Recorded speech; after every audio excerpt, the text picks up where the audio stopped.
Hey everybody, Quad Nines here with a little Magic Online deck tech. I'm trying to put this together in paper, but I already had it online, so I thought I'd do it.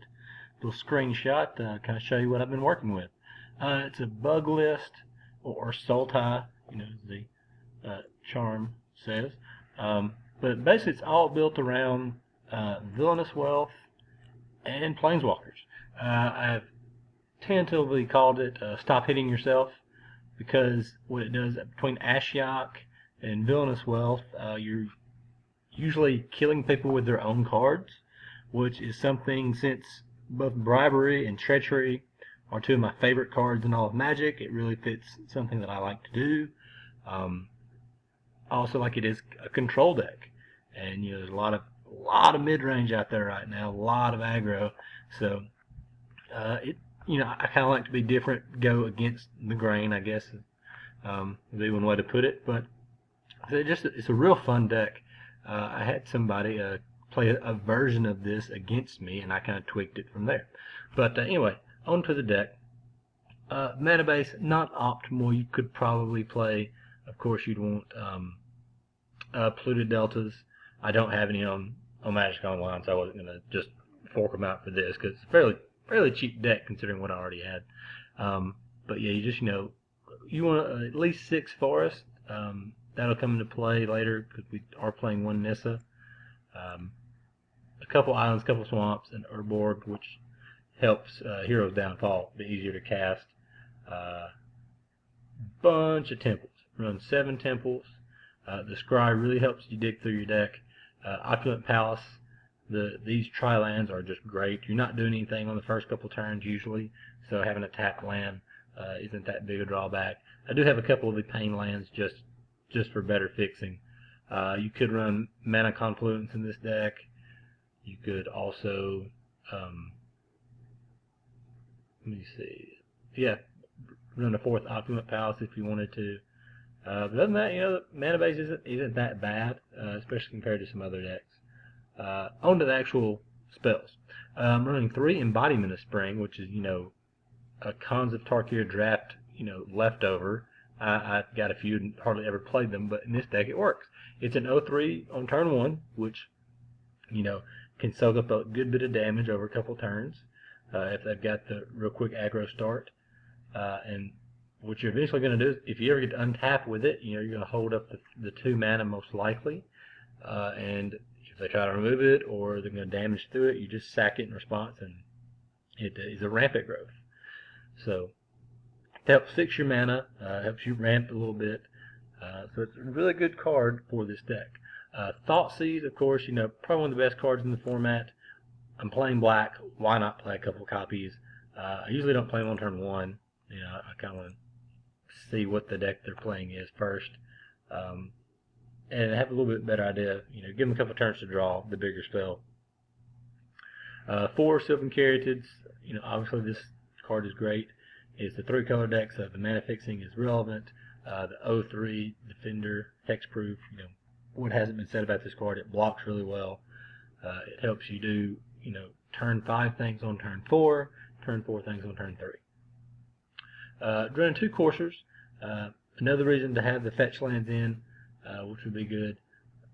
Being able to shuffle, look at the top card, but a couple coursers once again on defense, a little bit of life gain, being able to play that top card is key.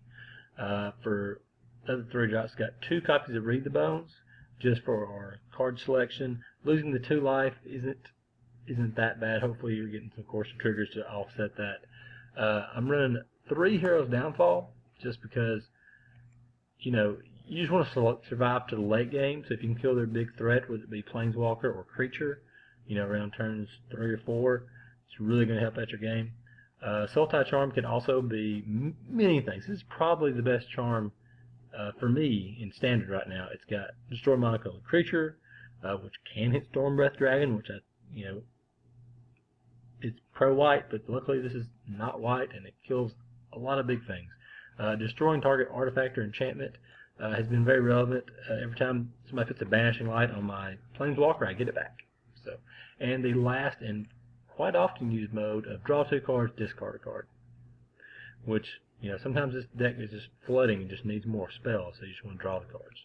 Ashiok, like I said, part of the kind of name of the deck, get to exile their cards and play their creatures eventually. Really like the card. Always have turn 3 Ashiok. After a turn 2 Carroted or Embodiment Spring on turn 1. Basically this guy with a blocker, really tough to beat.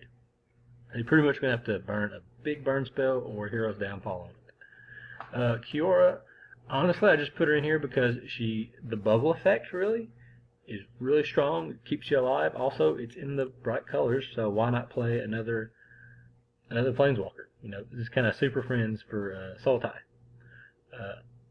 5 drops is where the deck gets kind of spicy. Got the Nissa Worldwaker. I very rarely have 4 Forest untap, but even if I just get 2 to leave open, to help leave open another spell, it's worth it. Making 4/4s, always okay. Probably never going to do the ultimate because don't have that many basics and there's probably some in play. And if you get to make a bunch of 4/4s, you probably don't have the ultimate there. Aether Spout. This card is golden right now. It's practically as good as Supreme Verdict. It's on 5 mana, which isn't great. But the fact that they're having to decide, do I get rid of this creature, put it on the bottom? Do I just set up my draw step and not get to draw any fresh cards for a couple of turns? And it's at instant speed, which is just great. You can get extra cards if they're trying to pump something or enchant something. I like it a lot. So if I think they got an Alpha Strike, and all of a sudden all the creatures are gone. Running 3 of that. This is the card that I'm sure you never thought you'd see in a standard deck. Dictate of Karametra. It's basically like Heartbeat of Spring, except it has Flash. It costs 5 mana, Flash. Whenever a player, so it helps your opponent too, taps a land for mana, that player adds 1 mana to his or her mana pool of any type that land produced. So all your lands tap for 2. Really key. We'll get back to the little combo in a second. Got 1 Garruk Apex Predator, because why not? Kills those Planeswalkers, does all the things this deck can play at. Why not? In Garruk's Wake is a one-sided wrath of creatures and Planeswalkers. It gets rid of all their things. It does cost 9 though. But as you see with the Dictate, mana is not always a problem. Okay, so you see all these weird cards. Some are really good. Ashiok, here's Downfall, Nissa, these are play cards, and you're like, why are these cards in here? Okay, so the plan is to get this out on turn 1, hopefully this out on turn 2, crack this. By turn 4, you'll have 5 lands in play, off of this.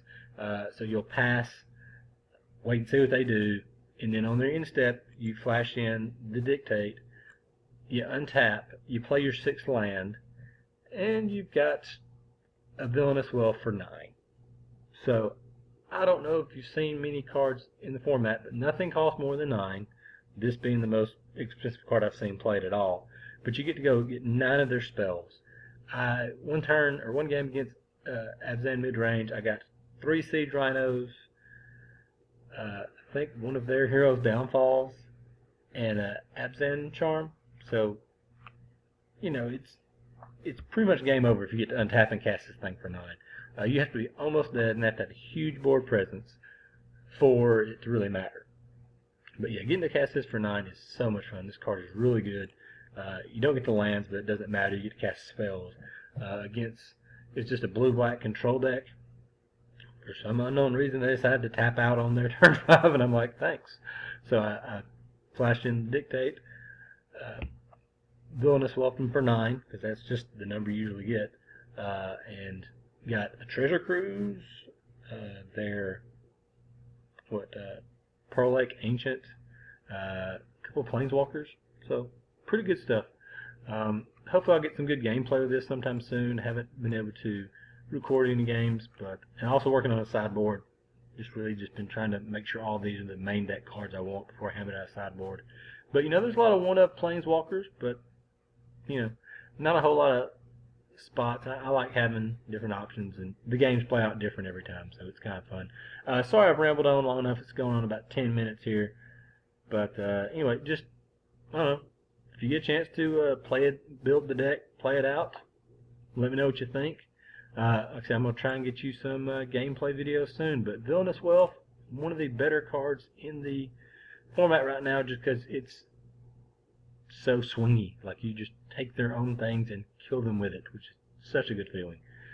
Dictate, very, not played card, and you got to be very careful. Sometimes you have to play Dictate and you don't have Villainous Wealth, but you just in Garrick's wake them, and that maybe they're don't have any cards in hand. You just wipe their whole board, and then they have a lot of mana, but they don't have any cards. So, But, like I said, if you have any suggestions or if you've seen a list similar to this running something different, let me know. But anyway, I'll try and work on those games now. Thanks for watching.